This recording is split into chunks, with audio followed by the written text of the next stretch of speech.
Good morning, good afternoon, or good evening, depending on where you're listening. This is Dan Turchin, host of AI and the Future of Work and CEO of PeopleRain, an AI platform for IT and HR employee service. If you enjoy the podcast, subscribe to our newsletter at peoplerain.io/podcast. That's people, reign, like the reign of a king or queen, REIGN.io/podcast. You will get bonus content and insights from guests like the special one we have today. As frequent listeners know, each week we talk to investors, entrepreneurs, and oftentimes CIOs. Rarely do we have an opportunity to speak with someone who can take credit for almost everything we discuss and almost every guest that we meet, either directly or indirectly. Bill Davidow needs no introduction. He is a pioneer in the world of venture capital, having founded the iconic Mohr Davidow Ventures, one of the most respected firms in the Valley, all the way back in 1985. Bill and his team have invested in many companies that have had an outsized influence on Silicon Valley. Companies like Rambus, Shutterfly, Coupa, Cabbage, Proofpoint, and the list goes on and on. Before becoming an investor, Bill had a distinguished career in sales and marketing at Intel. Bill's an alum of Caltech, Dartmouth, and Stanford. He received his PhD in electrical engineering. Bill recently published the acclaimed handbook for the AI generation called The Autonomous Revolution, Reclaiming the Lives We've Sold to Machines. I've read it, and it taught me so much about things I thought I already knew. I highly recommend it. It's better quarantine entertainment than, say, binge watching Tiger King, even though that's an admittedly low bar. We're lucky to have this opportunity to learn from Bill's perspective on AI and the future of work, but also the future of the economy and the future of society. Bill, welcome to the show. Let's get started with an easy one. Take us back 35 years to when you started venture investing. What led to that fateful decision, and how has Silicon Valley changed since then? I think I made my first venture investment. Well, I know I did it, was in the 1960s. And I stepped right up and I invested $5,000 in a startup, and I made $50,000. And I thought this was pretty good. And I then embarked, I thought, well, my career is going to be, I'm going to work in industry. I'm going to get educated for 25 years, work in industry for 25 years, and do venture investing for 25 years. I became 50. I got into venture investing, but I had been doing venture investing as a private individual before that. I guess you would have called me an angel. I never thought of myself in those terms. At that time, the way I used to characterize venture capital is the way my friend Tom Perkins used to think about it. Right? He was the founder of Kleiner Perkins. And when I asked Tom what was his secret to success, he said, I put small amounts of money into things, get the risk out, and then when I know what we're really going to do, I pile in. And I always thought that was a great way to invest. And I think that early venture capital followed that model much more closely. And then what has happened in recent years is that large amounts of money has flowed into venture capital. We make the big bets early. We pour large amounts of money into things to see if we can get the risk out. And then we continue to pour large amounts of money in. So the venture funds have become very, very large, and we're doing things very differently. And in my career as a venture investor professionally for 15 years, I made about 25 investments, and I invested a total of, if you can believe it, $75 million. Now, this is what a good investor today invests in a year. And if I was running a $1 billion fund, people would be saying, you're not working very hard. Is the difference. At that time, the 75 million I invested turned into 750 million. So that was pretty good. Today, venture funds are happy to return 2 to 3 times the invested capital. So it's a very different business. We were in the business of trying to hit home runs, and today the venture business is more focused around hitting singles. Fascinating. Opening up the time capsule of Silicon Valley. Now, before we started recording, you and I were talking a little bit about macro trends related to the future of work. Tell us what inspired you to write The Autonomous Revolution. Well, I had been blogging for a number of years for The Atlantic, and I have a friend of mine, Brian Arthur, who's a complexity theorist who I've got tremendous amounts of respect for. I was out to lunch with him one day, and he said, "What you're talking about sounds like phase change." Now, phase change is a technical term. When water turns to ice, it goes through a critical temperature. The form of water changes. It goes from being a liquid to a solid. The rules that it obeys, fluid flow for water, are different from ice, and we use different tools on water than we use on ice. And our intuition about water tells us nothing about ice. I suddenly realized that a very parallel thing was happening to society, that society was undergoing the equivalent of social phase change. Its institutions were changing form, obeying different rules, using different tools.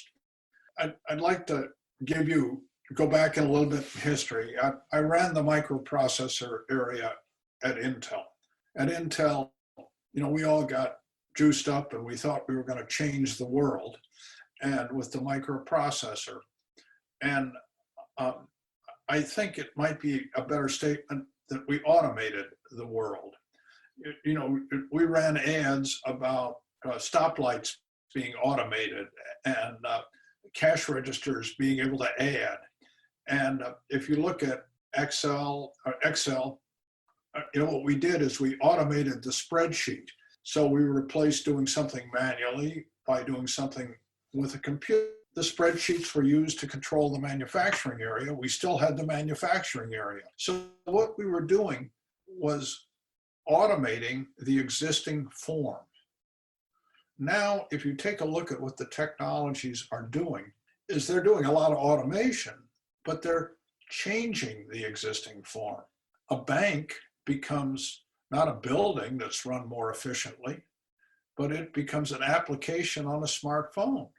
And for all we know, in the future, we're not even going to need the concept of a bank.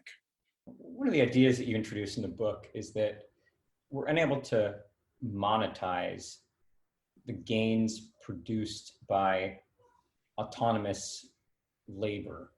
If that's the case, what are the implications for the future labor pool, let's say in a 10 to 20-year time horizon? The reason that phenomena goes on is that these tools increase our productivity so dramatically, and we aren't measuring productivity the right way. We measure productivity and we say, if the dollar output per employee is going up, they're getting more productive. At Intel, our dollar output per employee wasn't going up at all, but we were producing 40% more transistors per employee. And so our productivity was skyrocketing in terms of unit productivity, but the price that we were getting in the market was going down so fast, we weren't increasing the dollars per employee. And this type of phenomena is going on today quite broadly in our economy. That has deflationary effects and also means that not as many jobs are being created as a result of the technology. And that forces us to look around and say, hey, we are living in a society of abundance. It wasn't too long ago when work was considered to be a curse. And now we're horribly worried about it because there may not be enough of what we think of as the old form of work around. But there are lots of socially productive things that people should and can be doing. And we ought to be looking for ways to compensate people for doing socially productive things. Now, let's say that in the autonomous revolution, every human is given back, let's say, call it an hour a day a week, however you want to quantify it. What do you recommend as kind of the answer to take that extra 10 to 15% productivity dividend and help everyone invest that back in creating better societies, improving some of the current ills of society? Well, all right.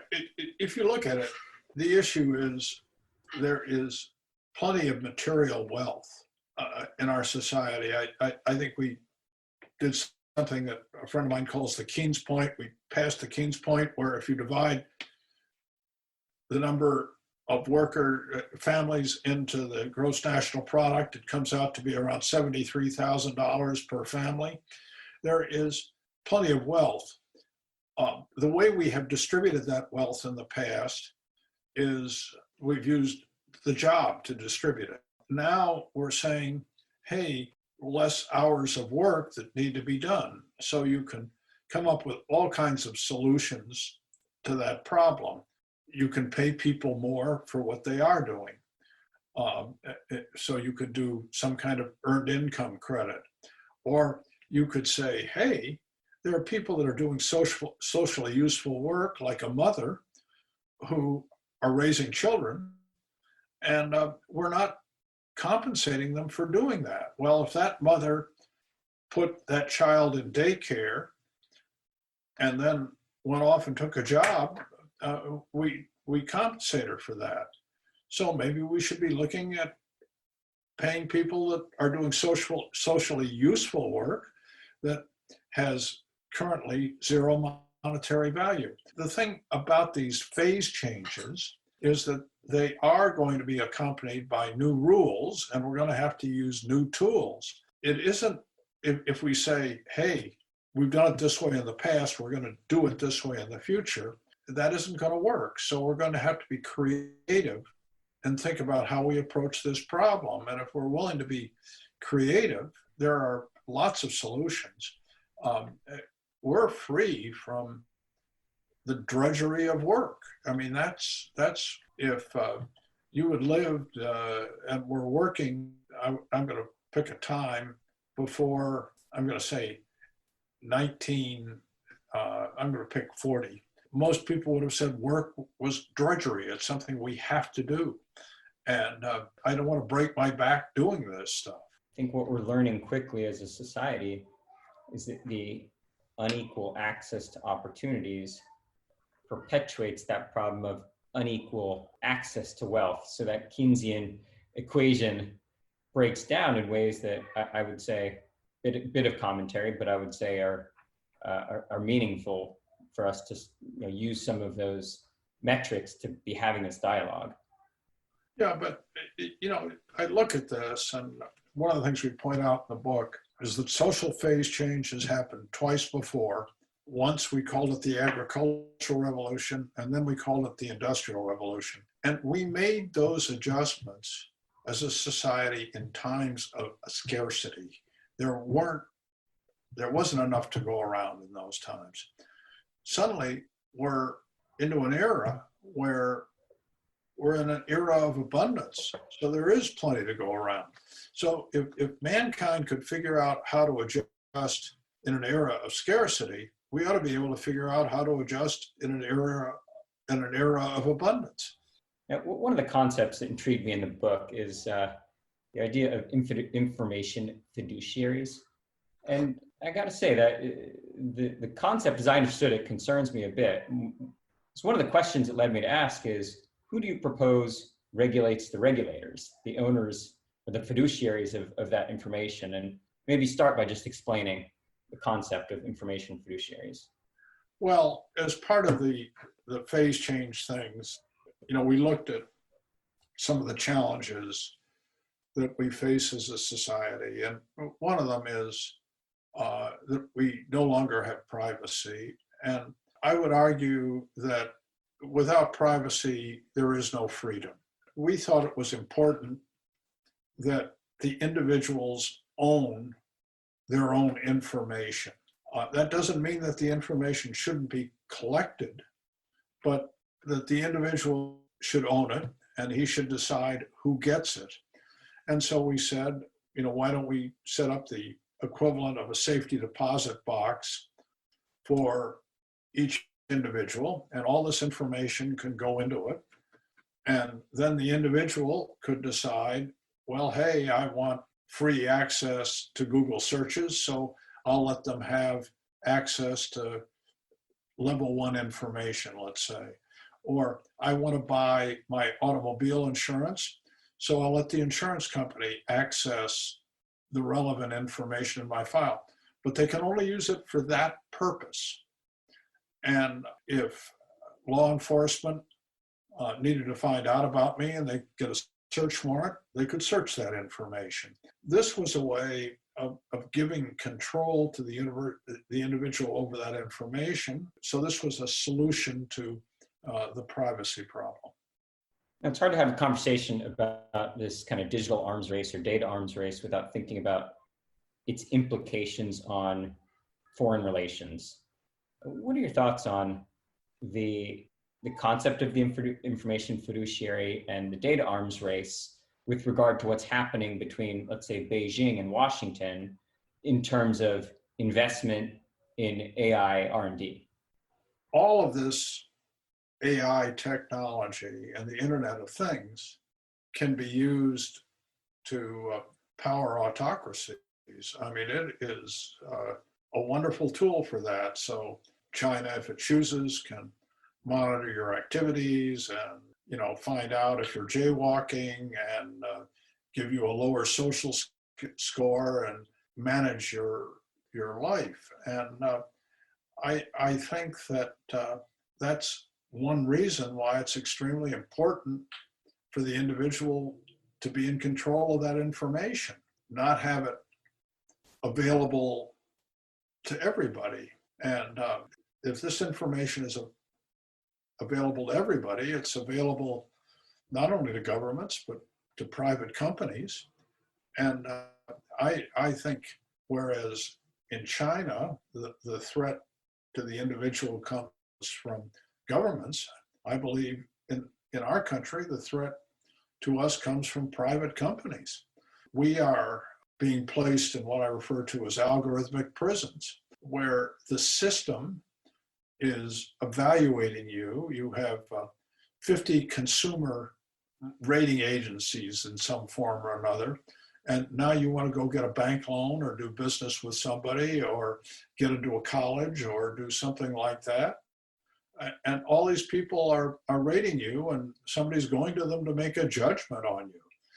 That's a pretty dangerous thing. And, I've done something that's really great. You have the right to check that information once a year and negotiate with the store of that information to have it corrected. If each week you go into one of those sources, the 50 sources, go through thousands of documents, and then get back to an answering machine or an email algorithm and try and correct that information, you have a full-time job. And I don't think that's the way we want to live. I hope many lawmakers are listening. In light of your comment about algorithmic prisons, and I love that term, what are your thoughts, or how concerned are you about AI bias influencing critical decisions like who gets hired or who we prosecute or who gets a loan? When we train AI algorithms on biased training data, those inaccuracies or biases are bound to infiltrate the decision making. Is that a concern? Yeah, all right. In the past, we've had human bias. Now we're substituting AI bias. But the problem is that human bias has a confined domain. AI bias, affects everything. I mean, it's broad. It's the reach of AI bias that creates a lot of problems. you know, if somebody wants to reject me because they're prejudiced against me at a bank for a bank loan, that's an individual decision at that bank. When it gets embedded in an algorithm, it's a decision that gets made at every bank. And so it's the breadth that has a real impact. Now, Bill, we only have a few more minutes, and I got to get in a couple questions for you. It's it's a treat to be talking to someone who is there at the foundation of the venture capital industry. Give us an example. So you mentioned your first check you wrote in the '60s, $5,000. Give us an example of the entrepreneur you met or the pitch that you heard where you just said, this person's going to be successful. What was that story, and how did it play out? Well, there are the technologies and the opportunities and the individuals. And I made lots of investments where the company succeeded, but it had nothing to do with the original business plan, and succeeded because there was an outstanding individual who was in charge, and we made a small investment up front, and we learned from the mistake, and then we redirected things and piled in. The key thing was to find, exciting individuals who were committed to success and who were, for the most part, rational.